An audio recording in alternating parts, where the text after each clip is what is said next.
Nowadays, the Russian language in Belarus is dying out. Modern studies show that only about 11% of population speaks Belarusian at their homes, compared to 67% in 1926.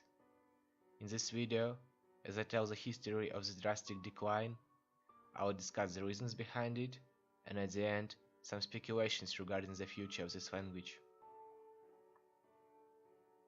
To understand what's going on, you need a little insight of Belarus history. In medieval times, these forests were inhabited by descendants of Eastern Slavic tribes, such as Trigovichi, Radimichi, and Krivichi, who were united under highly decentralized rule of Kievan Rus. By the end of 14th century, they were conquered by Lithuanians, who themselves were small in numbers and were assimilated by local population pretty quickly. At these times, Proto-Belarusian language was formed. Despite having a lot of dialects, it was shared by elites and common folks.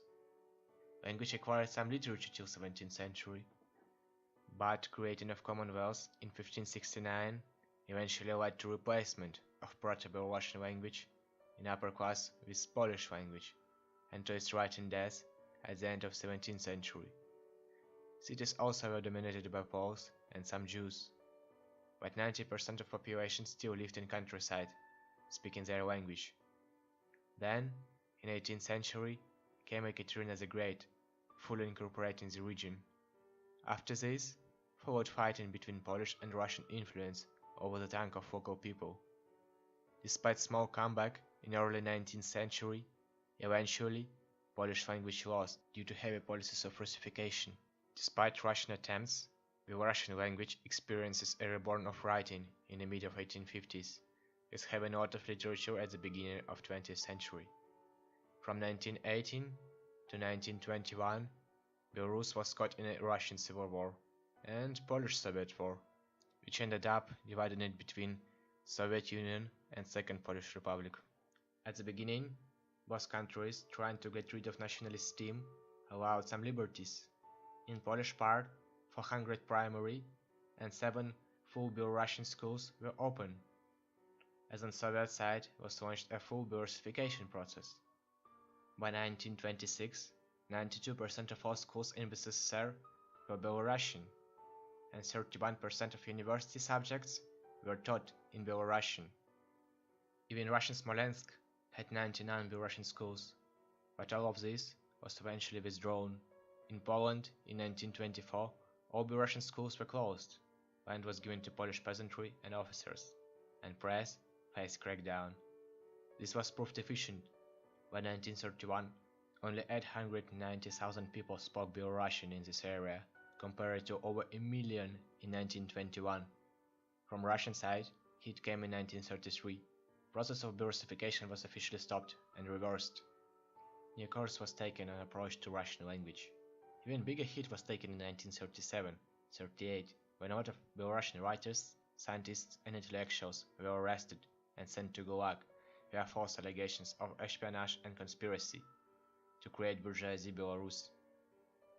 After this, Belarusian migrants in the West began to tell stories that people were afraid to speak Belarusian publicly in cities, being afraid to be associated with bourgeoisie Belarus. In years of Second World War, all 99 schools in Smolensk began to teach exclusively in Russian. After war, Belarus was fully controlled by Russia once again. The Russification process continued in several ways.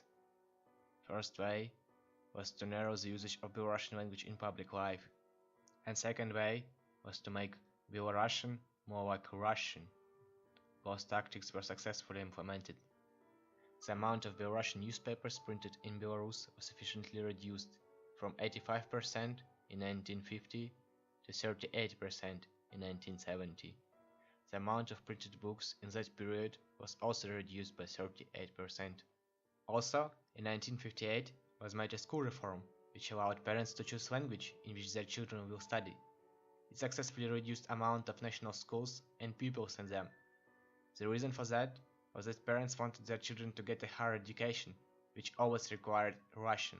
Plus, from 1984, Russian school teachers got higher salaries than those who taught in Belarusian, At the end of 1980s, Soviet Union faced political liberalization, and in January 26, 1990, the new law was passed in BSSR, which made Belarusian language the main language of Belarus once again. And until 1995, Belarusification was taking place once again, but damage has been already done. In 1994 came new reactionary pro-Russian president, Lukashenko, which called a referendum to acknowledge Russian language on a government level. It's been an unholy success, with 83% voting yes.